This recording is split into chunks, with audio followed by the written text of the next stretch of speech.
And it's Wednesday, hump day, right here in Charlotte, North Carolina, coming to you live from the Eastern time zone. But of course, wherever you are, whatever time zone you're in, whatever time zone in the country or anywhere in the world on the planet where you happen to be, welcome to the Sports Wagering Zone.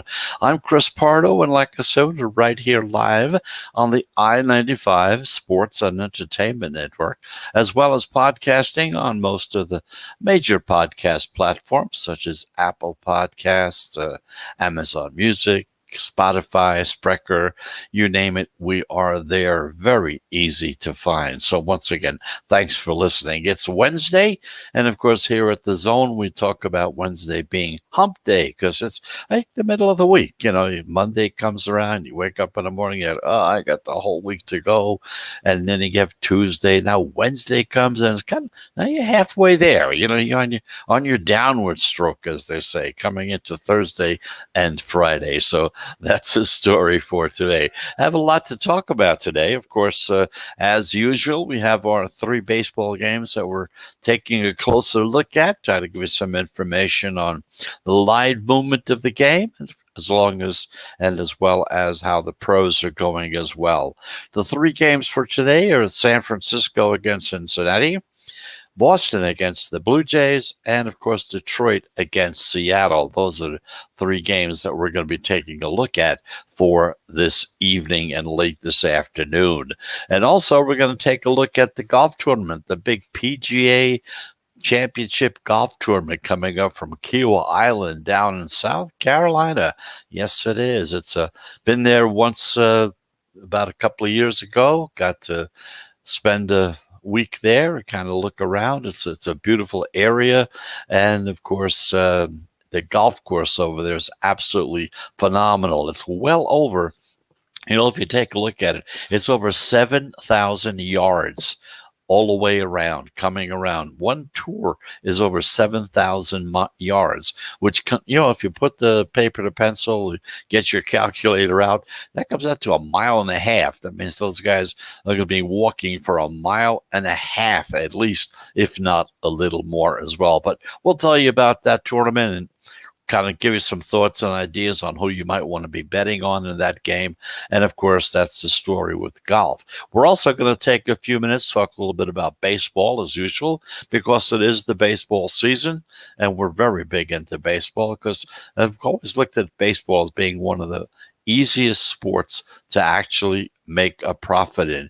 In most sports where you need a 52.3, 52.4 percentage to make a break-even point or to kind of get into the plus side. As far as baseball is concerned, if you play a lot of underdogs, all you need is about 45%, and you can still come ahead because baseball is primarily a money line sport, so you get a lot of plus money line, especially if you're betting on underdogs. And of course, we're also going to take a look at what happened yesterday as far as betting was concerned in the 3 major sports, hockey, basketball, and baseball. So let's get right down to that. And in the National Hockey League, the favorites, once again, they've been really coming back. Like we said earlier, we talked about it, and we explained how during the season, if you were betting hockey, the favorites were the dominant situations there, without a doubt. They just ran the whole course this whole season. Then when the playoffs kind of started, some of the underdogs started lifting their heads out from the dog houses and kind of give you some thoughts on those as well. So the favorites went 2-0 yesterday, just like they did the night before. The Lightning and the Panthers did close as a pick'em, but some of the places also had Tampa Bay as a short favorite in that particular game as well. The Penguins are minus 140 on the money line against the Islanders, and the Golden Knights minus 170 on the money line against the Wild. All those teams won easily. The favorites are 6-3 so far in the playoffs with 1 pick'em, and of course the home teams are 2-1 so far. Now the home road are tied at 5-5. 5 wins at home, 5 wins by the road teams. The unders are 3-0 so far in the playoffs, and they retake that 6-4 lead as well. Now, in a regular season game, some of the games are still going on. The Canucks beat the Flames 4-2 as plus 100 home underdogs. They pushed on the over-under at 6 goals. The unders still have the slim lead. They're at 50.5%. Now, as far as the first period overs go, that was what happened yesterday. The unders still lead, however, at 50.9, which is almost 51%. Meanwhile, in the NBA, the Celtics routed the Wizards 118-100 in the NBA play-in tournament. They clinched the number 7 seed in the Eastern Conference. That's the Celtics. They also easily covered. They were 2-point home favorites, and they stayed under the total of 233 points. The Pacers, a 1.5-point favorite, beat the Hornets 144-117, way over the 226 number that was on the line. The favorites, both at home, went 2-0 straight up and against the spread in the first 2 play-in tournament games. The overs and unders split 1-1, and the Wizards host the Pacers on Thursday for the number 8 seed and the right to face the number 1 seeded 76ers. So you win on getting in as the number 8 seed, and because of that, as a bonus for you, you get to play the number 1 seed coming up soon. So the Celtics face number 2 seeded Nets in the round 1 situation as well. So that rounds up the NBA for last night. Meanwhile, in Major League Baseball, Detroit's Spencer Turnbull threw the 5th no-hitter of the season. What's going on there? I'll tell you, these pitchers are really, really having a heck of a season. That's 5 no-hitters so far into a season. That's a month and a half old. Okay, the Tigers, as a plus 100 on the money line, beat the Mariners because of the no-hitter 5-0. The favorites and the dogs, they split yesterday 7-7, with the Nationals in a Cubs game closing as a pick'em.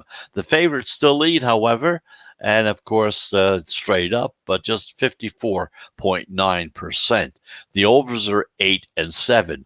The unders still lead, but that lead was cut down to 50.5. So we had another no-hitter, 5 so far this season. I mean, most seasons, if you get 2, it's something. If you get 3, it's absolutely phenomenal. To have 5 this early in the season, they're actually looking possibly to have 10 no-hitters if this type of situation continues on and on. But of course, as the season progresses, the hitters start really coming into their own, so it becomes a lot more harder to get that no-hitter. But so far, the pitchers have really been very dominant in most of the games, as you can see. Anyway, that's the story for the 3 major sports. We're going to take our first break. And when we do come back, we're going to take a look at 3 games, speaking of baseball, on tap for tonight. Once again, San Francisco against Cincinnati, Boston against the Blue Jays, and Detroit against Seattle. Those are the games we're going to be taking a look at when we come back from our break. If you're new to the show, just a reminder that we do take 3 breaks within the show. Each one is of about a 1-minute duration. So if that's the case, we will be back in 1 minute.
And welcome back. You're back in the sports wagering zone. I'm Chris Pardo. We're coming to you live from Charlotte, North Carolina on the I-95 Sports and Entertainment Network, as well as most of your major podcast platforms, such as Apple Podcasts, Amazon Music, Spotify, Google. We're on all of them. So thank you very much for listening. By the way, if you want to get a hold of us also, it's very simple. Just send an email and send it to the Sports Wagering Zone at gmail.com. That's the Sports Wagering Zone at gmail.com. So let's take a look at the three games on tap for tonight as far as the line movement is concerned and in which direction it's flowing. And it usually flows in the direction of the pros. So kind of get an idea as to who the professional gamblers are actually betting on. The Giants and the Cincinnati Reds is the first game. The Giants are 26-16. The Cincinnati Reds are 19-21. Now, the Giants have taken the first two games of this series. They won the opener 6-3, and in that game they were 115 dogs, plus 115 on the money line, and they won yesterday 4-2 as plus 110 dogs on the money line. Now, in tonight's rematch, the Giants come out with their ace, Kevin Gausman. He's undefeated so far this season. He's 3-0 with a 1.84 ERA. Now, the Reds, they come back with their veteran lefty, Wade Miley. He's 4-3 with a 3.69 ERA this season. So as we look at the line, we see that it opened with San Francisco, a minus 112 road favorite. That's a very short number. And Cincinnati, a plus 102 home dog. Now, the pros, they're trying to outthink themselves on this one. So they're backing the hotter, the better team with the starting pitcher advantage, and they've steamed the Giants up from minus 112 on the money line up to minus 121, a 9-cent move on that. So teams receiving 10 cents or more of steam in their direction are 59% so far this season. 59%. Now, the Giants are 14-9 as a favorite this season. The Reds as dogs, they're 5-8 so far. San Francisco is a plus 38 in run differential. The Reds, they're a minus 3. Now, the pros also hit the over in this game because it opened at 8 and it's been bet up to 8.5. The Reds are one of the best over teams in baseball. They're 26-12. So you can see sometimes if you don't want to bet a game, betting the over-under, even though they're 19-21, they're under 500 as far as their win totals are concerned, but they're a great team when they're in games playing as an over situation, primarily because the other teams can rack up a lot of runs against them. So it's 26-12 so far this season as far as the Reds are concerned and over betting. So in this game between the Giants and the Cincinnati Reds, the pros and the analytics are on the Giants. Meanwhile, around 7:30, you got the Boston Red Sox, 25-18, playing the Toronto Blue Jays, 23-17. Now, the Jays, they dominated the Red Sox last night, 8-0. That was the opener of the series. They were minus 125 as home favorites in that game. Now, in tonight's rematch, the Red Sox come back with their veteran righty, Garrett Richards. He's 3-2 so far this season with a 3.89 ERA. And the Jays, well, they send out Ross Stripling. He's 0-2. He hasn't won a game yet this year with a 5.91 ERA. So as we look at the line on this game, it opened with Toronto, a short minus 120 home favorite, and Boston, a plus 110 road dog. Now, the pro money has really come down on the Red Sox, so they kind of feel they're going to come back and win this game tonight, forcing the odds makers to drop that line from plus 110 down to plus 105. Now, some of the shops are even going towards even money at plus 100. The Red Sox have value because they're a road dog and they're a divisional dog with a super high total. The total for this game is 10.5. Now, Boston is 9-2 as a dog this season, and they're 12-6 when they're on the road. So we've also seen some under liability coming in as well.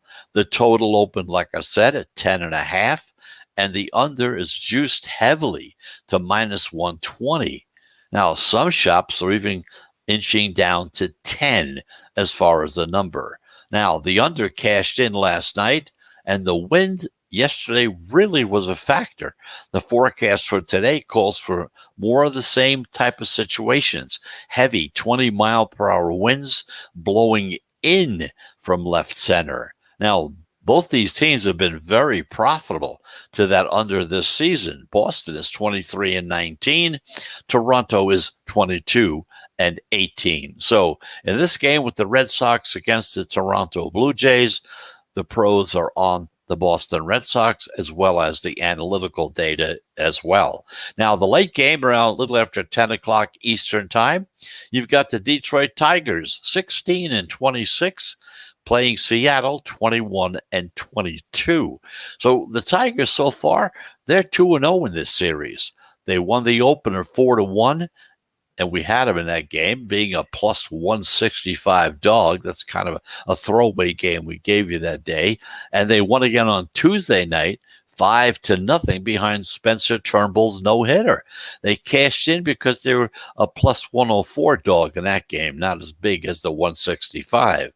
Now, in tonight's rematch, the Tigers start their lefty, Tarik Skubal. He's hasn't won a game yet this year. He's 0-6 with a 5.73 ERA. And the Mariners give the ball to their top rookie, Logan Gilbert. He's 0-1 so far this season with a huge 9.0 ERA. So taking a look at the line in this game, it opened with Seattle, a minus 122 home favorite. The Tigers are a plus 112 road dog. Now, the public is kind of split on this one as the tickets have been coming in, and they don't know who they really want to back. Yet we've seen the Mariners climb up from being a minus 122 to a minus 132 on the money line. What this means is that the pro action is laying the wood with Seattle. The Mariners are 12-11 at home this season. The Tigers, they're 7-14 on the road. Detroit has a minus 61 in run differential. Seattle's minus 24. Now, we could also be looking at a much lower scoring game in this game as well. The total opened at 8.5, and the under was juiced up to minus 115, which generally means that there's a good possibility that that will drop down to 8. The under is 25-17 in Tigers games so far this season. So in the final game of the night, the Tigers against the Mariners, the pros are on Seattle and they're ready to lay the wood on that particular game. So just a recap on the three games we talked about today. You got the San Francisco Giants against Cincinnati. In that particular game, the pros are on the San Francisco Giants. The Boston Red Sox and the Toronto Blue Jays. In that particular game, the pros are on the Red Sox. And the 10 o'clock game between the Tigers and Seattle, the pros in that game are on Seattle. So let's take our second break, and when we come back, we'll go over some of the stats on this little method system, whatever you want to call it, for following and watching the line movement on the games to try to assess in which direction the pros are going. So we're going to give you an idea as to how it's been doing so far this season with the numbers. And of course, we're also going to be talking about the PGA Tournament coming up as well. So let's take that second break, and we'll be back right after this.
And welcome back. You're back in the sports wagering zone. I'm Chris Pardo coming to you live from Charlotte, North Carolina, right here on the I-95 Sports and Entertainment Network. Thank you very much for listening.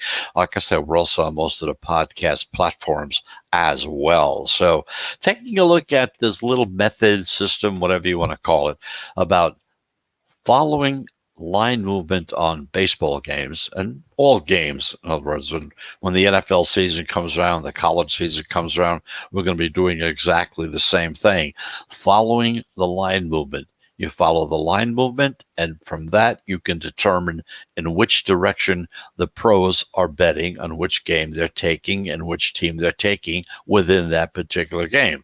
They don't bet every game, obviously. They bet just whatever they feel has some value to them. Now, sometimes they're the underdogs. Most of the times they are the underdogs, but they do go on to favorites because they go to look and see where the value is, because they come up with their own lines every morning. They'll understand what they feel the line should be. And once the opening line comes out, they can see whether that's a game that they should play, okay? Because sometimes their line is really totally different from what the line is that's being posted. So that's a value as far as they're concerned, and they feel that's the way to go because many times they try to bet against the public. The public is wrong most of the time. The house wins most of the time. Just next time you go to Vegas, look at all those beautiful buildings and places that they have for you to go to watch entertainment. It doesn't come from just picking up money along the street. This is something that they've picked up and they've gathered, they put together over the years. That's because they are winners. The house wins. You know that old expression, the house always wins. Well, not always, but 95% of the time anyway, and that's good enough. So taking a look at this little method, yesterday we had 3 plays. We had San Francisco against Cincinnati. We had San Francisco in that game, which was the winner. The other 2 games we lost on. We had the Red Sox against Toronto. Toronto won that game. And we had the Pirates, who we thought was a pretty good play, against the Cardinals, and that was a loser as well. So yesterday we had 3 plays. We had 1 winner. We had 2 losers. Now, the day before, we had 3 plays. We had 3 winners. Okay, so it goes back and forth. It all just doesn't all happen at one time, whether it's all wins or all losses at one time. So taking a look at the percentages as far as the whole season is concerned, and we started doing this right from game 1 on April 1st, we've had 130 plays so far. We had 72 winners and 57 losers. So that comes out to, if you put a paper to pencil or pencil to paper or get your calculator out, that simply comes out to a 55.3% average winning percentage. So there you go. That's what it's doing so far, trying to give you an idea of different ways of betting. We also give you statistical data, information about the games as well. So, because some people, they just want to do it on their own, and which is all good and well. That's what we're here for. We want to help both sides. If you like betting the way we've been doing as far as following the pros, welcome aboard. If not, maybe you like to just pick your own. We try to give you as much information as we can there to make you successful in that direction. Or perhaps maybe you're a pure contrarian and you bet only the underdogs, okay? Whichever way you want, we try to satisfy all 3 major things. So giving a look now as far as odds and situations, because the Major League Baseball games, more so than football and basketball, they present some certain problems and difficulties that you don't get in those other games. For one thing, you have different starting pitchers, okay? And you have relievers that are used every night, every day. So it's really tough to compare how one team's offensive performances against various different pitchers on a day-to-day basis. That's what makes it so difficult to kind of do it on your own. There's a lot of work that has to get involved. Also, key offensive players can miss games during a season. And of course, teams go through ups and downs because you do have 162 games. So it's not unusual to see a team lose 4 or 5 games in a row, okay? Or win 4 or 5 games in a row. So this leads to a situation in which you have some really long time assumptions. You're not using data or recency. More and more people start becoming relying on the numbers. Now, unlike basketball and football, which involve more plays and really more regularity, a baseball team's strength most of the time is gauged by reputation. Okay. Because, like early in the season, what a team did the year before many times is a factor into handicapping these games. Now, perhaps even some personal bias comes in. Well, you're a fan or something of that nature, okay? This leads to something that I've noticed in the first month and a half of this season so far. The odds makers, they also they're flummoxed by this whole situation as well. They have no idea what to do with the American League Central, the Central Division in the American League. They missed badly on Kansas City early in the season when the Royals were playing really well. The numbers weren't really catching up to it. It was really, if you were betting on the Royals and betting on them at that particular point in time, you did very, very well because the numbers really didn't really equate to how well they were doing. When they finally did catch up with the numbers, the Royals went down into the toilet. They slumped. The bettors faded that sinking team, and then they were overpriced, so they stayed away. Now, part of that included a 3-game sweep by Detroit when the Royals played twice as road favorites, despite going into the series on an 8-game skid. They lost 8 games in a row at that time. So the Tigers have been the division's only really consistent, reliable team for setting the lines, and they were expected to be bad. That's it. Detroit was expected to be bad, and of course they are. Just look at their record. Yes, they did throw a no-hitter yesterday, but that's an outlier. However, the division, the Central Division of the American League, is shaping up differently from what most experts had predicted and what the odds makers have been very slow to adjust. In fact, it almost feels as if some personal biases have been coming into play. So if you're having some troubles with the American League Central, keep in mind something. Even the odds makers, the guys that set the lines, they're not sure which way to go in certain instances. There hasn't been a real pattern that they could follow to adjust their lines. So they haven't been quick enough to make some adjustments, which means that if you can notice what that is, and that's what the pros do, they can sense any type of a situation because they're making up their lines themselves. So if they come up with one line and then they see the opening line and they see a big disparity, that's when they jump onto it. And that's probably one of the reasons why, with this little method that we've been talking about, they're at 55%. That's a pretty good percentage as far as baseball is concerned, because you get a lot of money on the plus side whenever you win with an underdog. So kind of keep an eye on that. There's some reasons behind certain things and why they occur. Right now, the odds makers are still trying to catch up as far as some of the games in baseball are concerned.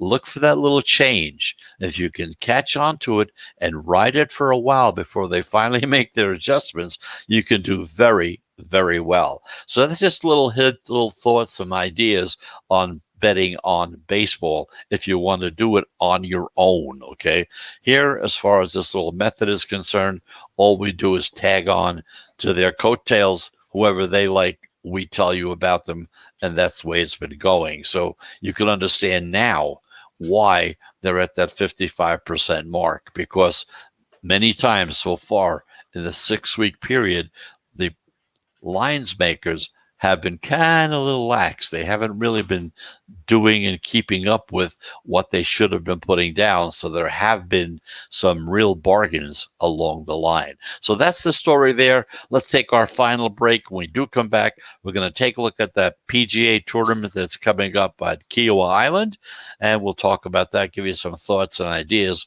on some of the golfers as well and their odds going in. So let's take that final break, and we'll be back in 60 seconds.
And welcome back. You're back in the sports wagering zone. I'm Chris Pardo. Thank you very much for listening. We're coming to you live on the I-95 Sports and Entertainment Network. We're here in Charlotte, North Carolina. We're here every day, Monday through Friday, noon Eastern Time, Saturdays and Sundays, 11 a.m.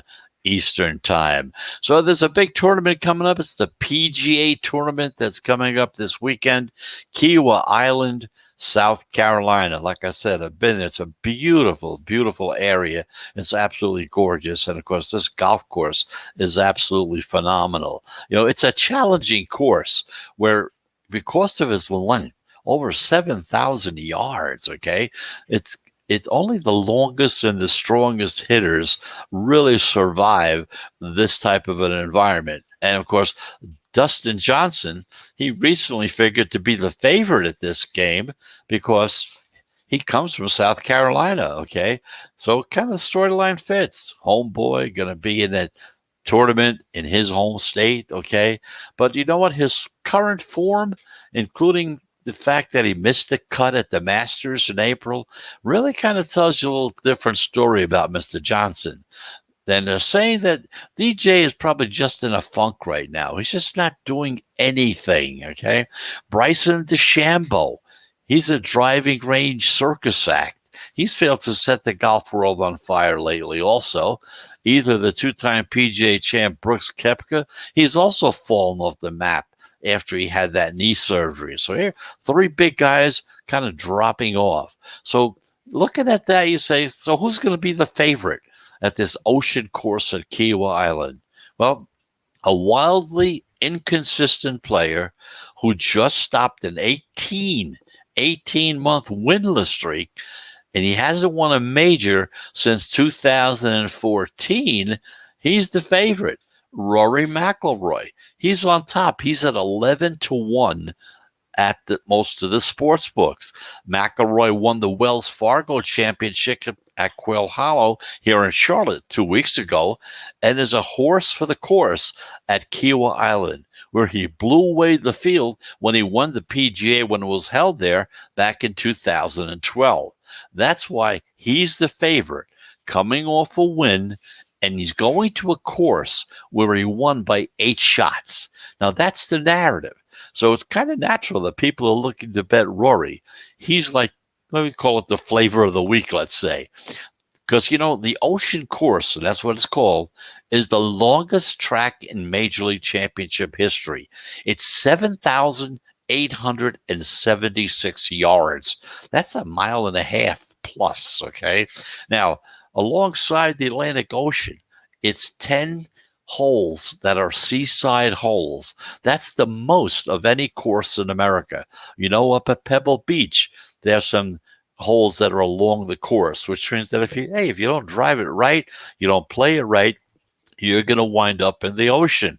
Here you've got 10 seaside holes. Very difficult. It's gorgeous, but also it's a beast, especially because you're out there near the ocean. Becomes very, very windy most of the time. Now, Deshamble at 18-1. He ranks number one on the PGA Tour so far this season as far as driving distance is concerned. McIlroy is a close second in that situation. Now, Johnson at 17-1 ranks in the top 10. But Augusta National also favors the big hitters. And, McIlroy missed the Masters cut. DeChambeau disappeared into a tie for number 46. So really, if you look at it from that perspective, the size of the drive is not what really matters the most. Now, the last time the PGA Championship was held at the Ocean Course, 7 of the top 10 players on the leaderboard were from Europe, okay? The wind is not expected to be as brutal as this week, but of course, if it is steady enough, the skills of the European golfers, because they play in wind many, many times on their golf courses, they should have a little bit of an edge. Now, Colin Murrakawa of Las Vegas, he outplayed Johnson on Sunday to win last year's PGA in San Francisco. It was his first major win, and, maybe that's a trend because, 15 of the last 21 majors have been won by first-timers. Most recently, Hideki Matsuyama at the Masters. So, don't be afraid to bet on the less accomplished players. There's a lot of good guys in the middle of this list. DraftKings sports director John Novello says that if you think one of the top guys won't win, there are some opportunities out there with some really good prices. Now, who's going to survive the 4 grueling days at the beach? Well, it feels like a wide open field. So look at some of these guys to hit the leaderboard on the weekend. You have Justin Thomas at 16-1. He's in a small group of favorites. Thomas appears to be the best bet. He's more consistent and he's more reliable than McIlroy or DeChambeau or Johnson and Rahm. Thomas's lone major win was in 2017, the PGA at Quill Hollow. He's in decent form recently. He won the Players' Championship in March, and no single statistical category will going to point you in the right way. The eventual winner will need to hit every club in the bag. He's going to have to use every one, and Thomas finds the top 10 in most key categories. So Thomas and Murrakawa, 35-1. As a couple, have similar all-around games. So taking a look at some other players, Daniel Berger at 30-1. He won the Pebble Beach Pro-Am in February. He faded from contention, but he came back at Byron Nelson's game last week in Texas, where he shot a 21 under par to tie for third place. Now, Cameron Smith, 48-1. Americans have won 5 straight PGA tournaments, but this could be the time to look at this Australian and some European players as well, because they do very well in the wind. Smith is an Aussie. You want to take a look at him, keep an eye on him. And you got some guys like Mark Leishman at 71. And if you're really looking for a long shot, look at Adam Scott at 110-1. Leishman lands a lot of the top 10s, yet he rarely wins. And Scott, he hasn't won a major in 8 years. Now, Smith flies under the radar most of the time, despite tying for 10th at the Masters back in March, and he tied for 2nd at Augusta in November as well. So that's the story on some of the golfers in the tournament coming up this weekend. It starts tomorrow. It's in South Carolina at Kiowa Island. And like we said, it's windy, and there's more wind there usually than at most golf courses.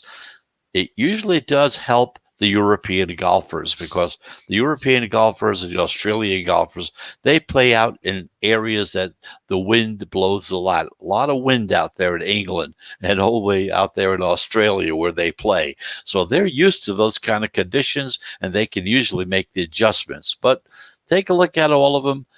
There's different ways of betting on golf. You bet on golf slightly differently than you do on other sports. And of course, take your choices and kind of go from there. So we gave you a couple of the favorites, a couple of the underdogs to take a look at. We, again, as always, leave it up to you. Once again, reviewing the 3 games we have on tap for today as far as baseball is concerned, and as where the pros are going. San Francisco against Cincinnati, they like San Francisco. Boston, the Red Sox against the Jays, they like the Sox. And Detroit against Seattle, in that particular game, they like Seattle very well. So that's the story in baseball for tonight. I know there's some NBA playoffs going on. You have Hockey League playoffs going on. There's a lot of action out there. So if you're going to participate in any of this betting situations for today, I wish you the best of luck. I hope you do very, very well. And of course, we'll be back again tomorrow at noon, same time, same station, same place. So once again, good luck to you if you're betting. Otherwise, if you're not, I hope you have a very pleasant hump day, which is Wednesday. And of course, if you're betting, I hope you have a pleasant day as well. But as well, I want you to have a profitable one as well. So we'll be back again tomorrow at 12 noon Eastern Time, right here in the I-95 Sports and Entertainment Network and most of the basic platforms for podcasting as well. So until tomorrow at noon, have a very pleasant hump day on Wednesday. And if you're betting, I hope you have a profitable one as well. So until tomorrow at noon, I'm Chris Pardo. Thank you for listening, and goodbye, everybody.